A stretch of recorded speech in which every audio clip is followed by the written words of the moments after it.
Hello guys and welcome to our YouTube page. If you don't already know me, my name is Mohamed and I'm a youth facilitator at Actions for Healthy Communities. In today's video, we're going to be talking about physical activity and some exercises you can do at home that don't require very much space or equipment. Do you guys know why it's important to stay physically active? It helps you develop stronger muscles and bones, and it's also good for your heart. It also helps you reduce the risk of many diseases like heart disease, diabetes, and cancer, and is a great way to relieve stress. It is recommended that youth between K to 12 get about 60 minutes of rigorous activity a day. Do you guys know what rigorous activity means? It's any activity that gets your heart rate and your breath up and starts a little bit of sweat. In this video, I'll show some go-to exercises that I do at home that don't require very much equipment and finish off with a quick half-hour routine that you can do at home. It is important to really focus on your form. Something that I always say is it's quality over quantity. Make sure you go slow and master the movement. This way, it reduces the risk of injury. The exercises that we'll be doing today will be squats, planks, push-ups, Russian twists, lunges, and bridges. I will first go through and show you how to do all these exercises with proper form, and then we will end off with the routine. Some new terms you might hear today are sets and reps. Reps is just short for repetition. Repetition means how many times you will do the actual exercise. So if I say 10 reps of squats, you will do 10 squat motions. That will complete one set. If I tell you 3 sets of 10 reps of squats, it means you will do 10 squats, take a break, 10 more squats, take a break, and finish off your last set with 10 more squats. We'll go into our first exercise, which will be squats, for 3 sets of 10 to 12 reps. Followed by Russian twists for another 3 sets of 10 to 12 reps. You will then go into your push-ups for another 3 sets of 10 to 12 reps. Followed by lunges for another 3 sets of 10 to 12 reps. You will then go to an abdominal exercise called planks. Instead of sets and reps, we will be using time here.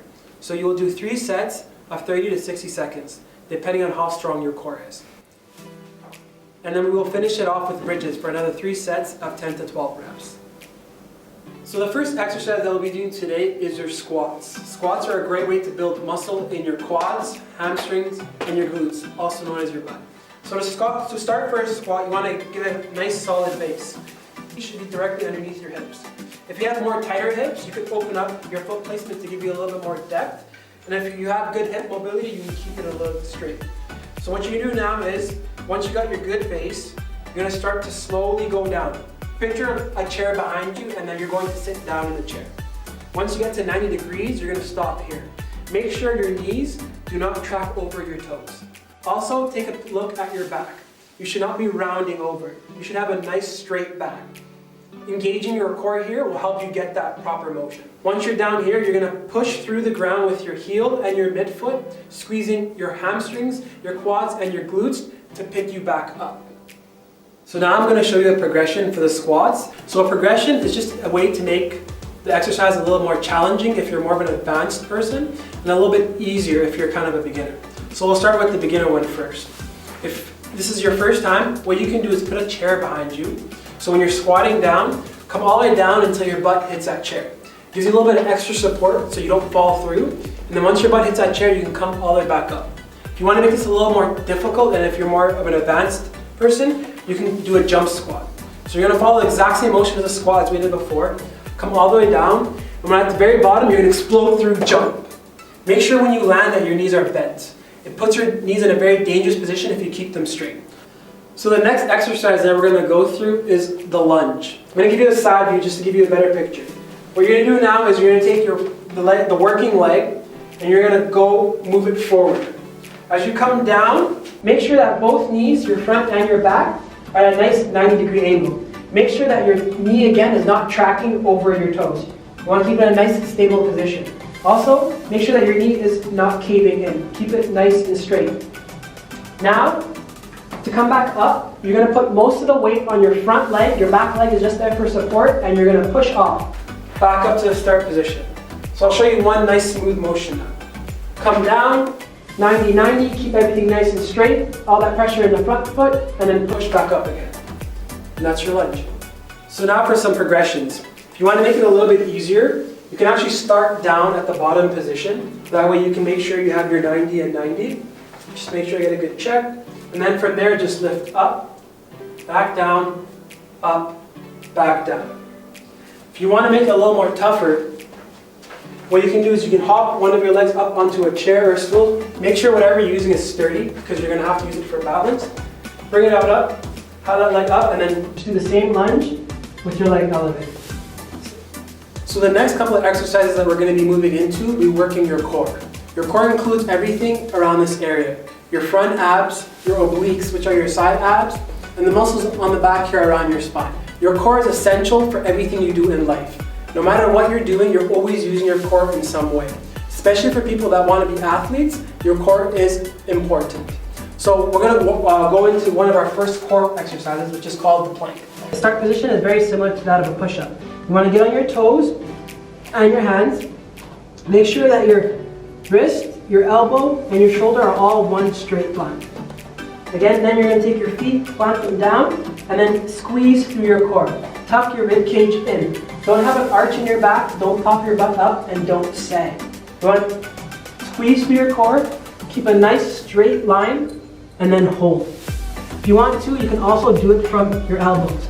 So again, make sure your elbows and your shoulders are intact, you have a nice straight body, and just hold for however long you can. Another progression that we have for the plank is the side plank, which works more of your obliques. So it's kind of the same position, but instead of getting on both hands, you're going to get on just one side.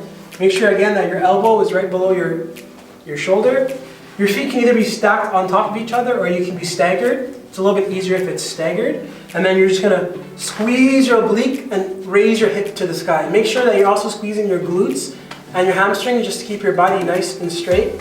And if you want for extra support, you can raise your hand directly up just to help you with your balance. Just make sure that you're reaching your hip as high as you can up by squeezing through your obliques on the opposite side. Moving into a push-up, which is a great exercise for your chest and your arms. So getting into a start position is very similar to that of the plank. You want to make sure that your wrist, your elbow, and your shoulders are all in place. For the hand placement, if you want to work more arms, you can bring your hands closer in. If you want to work more chest, just move your hands a little farther out. You're going to lower all the way down, making sure that your elbow stays above your wrist. Come all the way down, make sure everything's 90, everything's nice and tight, and then push right back up. And that's your push-up. So now I'm going to show you some progressions for a push-up. If a push-up is a little tough for you and if you're kind of a beginner, these are some things that you can do to work up to a push-up. So you can grab a surface, it can be a chair. So what you're going to do is you're going to get your hands up on that object, the same thing as before. Kind of come up like you would for a plank or a push-up, and then you're just going to use that to come down and up. Also, if you don't have a surface, what you can do is you can just do it from your knees. So instead of having your feet planted down, you can just plant through your knees. Again, engaging through the core, keeping everything nice and tight. Just coming down and then up, down and then up. For people who want to find a way to make it a little more tougher and more advanced, what you can do is a decline push-up. So what you do is pop your feet up onto a chair or an elevated surface. Make sure that you're nice and stable. Again, make sure that your wrists, elbows, and shoulders are in line. Nice and tight through the core, keep everything straight. Down, up. And there you have it. So coming into a glute bridge. A glute bridge is another great exercise for your glutes and also for your hamstrings. Lay down on your back. Bring your heels a couple of inches away from the bottom of your butt. And then in line with your hips. Once you're there, you want to brace through your heels, and again, most of your weight is going to be on your heels and your midfoot. Don't want to have an arch in your back, so you want to eliminate that arch by tucking in your ribs. And then you're going to squeeze through your butts and hamstrings and just lift up. Try to get as straight of a line as you can from your shoulders all the way through your knees. So another way you can make this a little more challenging is you can elevate the glute bridge. So what you're going to do is you're going to put your leg up onto the stool. This one is probably a little bit easier if you grab onto your leg. And then once you're nice and strong, up, nice and tight, pushing through the hamstrings and the glutes, back down. So for our last core exercise, we're going to go into Russian twists. These focus more on your obliques and your rotational movement. You can have your heels planted, and if you want to make it a little more difficult, you can lift your heels up. Once you're nice and stable, having those V's through here, you're going to take your hands, initiating the movement through your core, rotate to the wall. make sure that everything is facing below. Once you come down, touch down, come back to center, and then go to the other side. And keep it nice and straight. Moving through, side to side. Now that we have showed you and discussed all the different exercises, one thing that I keep in mind when I put together a workout routine is never to work out the same muscle group back to back. This way it gives your body time to recover without compromising form. Good luck with the workout and let us know how it goes in the comments below. Bye. That looks